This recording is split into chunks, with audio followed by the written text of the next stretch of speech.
وقتی طور پر جو حالات امت پر اس وقت گزر رہے ہیں اس میں امت محکوم نظر آتی ہے، کمزور نظر آتی ہے، اور ہم دیکھتے ہیں کہ غیروں کا رعب بھی ہمارے حکمرانوں کے چہروں اور ان کے لہجوں پر نظر آتا ہے۔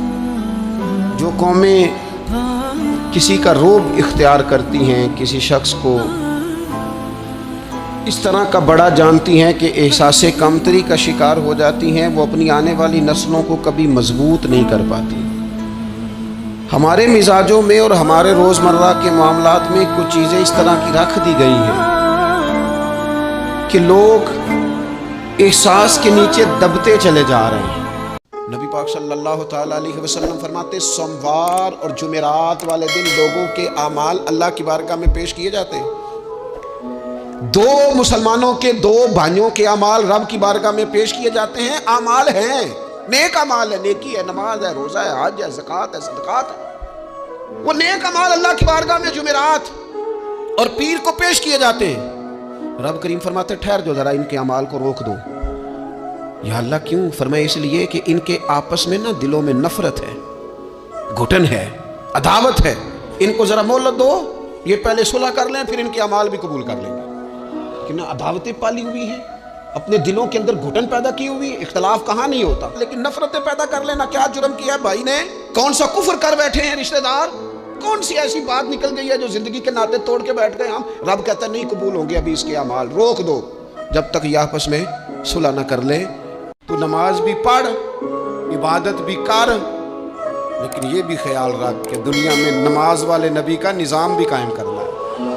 تیرے پاس نری مسجد نہیں ہونی چاہیے، حکومت بھی ہونی چاہیے۔ مسلمان کے ہاتھ میں نری تسبیح نہیں ہوگی، یہ انان حکومت بھی چلائے گا۔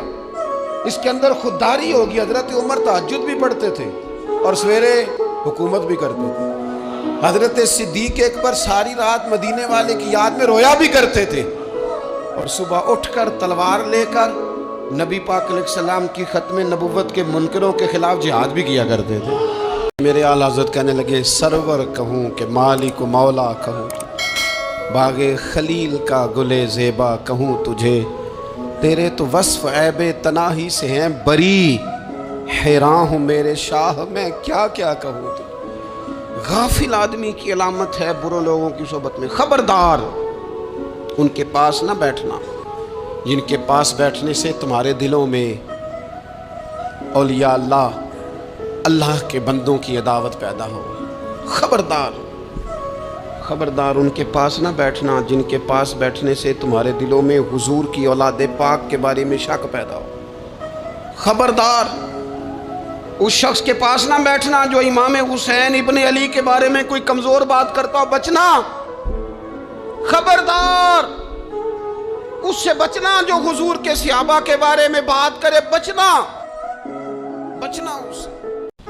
یہ سیدنا ابو بکر صدیق کے بارے میں کوئی دیکھو کیا مقدر ہے صدیق و فاروق کے، جن کے گھر ہی رحمتوں کے خزینے میں۔ بھلا کیا کہا نبی پاک؟ حضور نے فرمایا میرے اوپر جس نے نیکی کی تھی بدلہ دے دیا ہے۔ یہ جو میرے ابو بکر صدیق ہے نا، ان کو میں اللہ کی بارگاہ میں لے جاؤں گا، کہوں گا مالک تو ہی بدلہ عطا فرما۔ ایک ہاتھ میں جناب صدیق کا ہاتھ پکڑا، ایک میں حضرت عمر کا ہاتھ پکڑا۔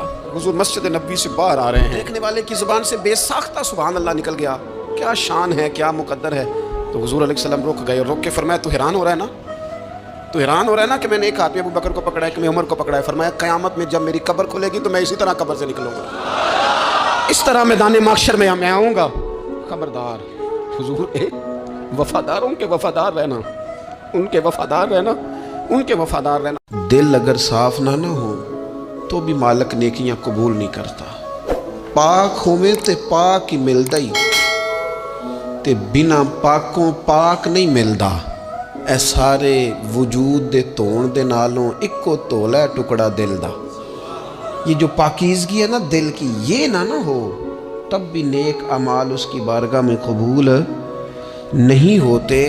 نیک اعمال کی قبولیت کے لیے دل کا صاف ہونا، کشادہ ہونا، کھلا ہونا یہ بھی ضروری ہے۔ دل میں بوجھ ہو، عداوت ہو، حسد ہو، لوگوں کے لیے کینہ بھرا ہوا ہو اور اعمال قبول ہو جائیں؟ نہ، اس کریم کے کچھ فیصلے ہیں وہ اعمال کی قبولیت کے آداب بتاتا ہے.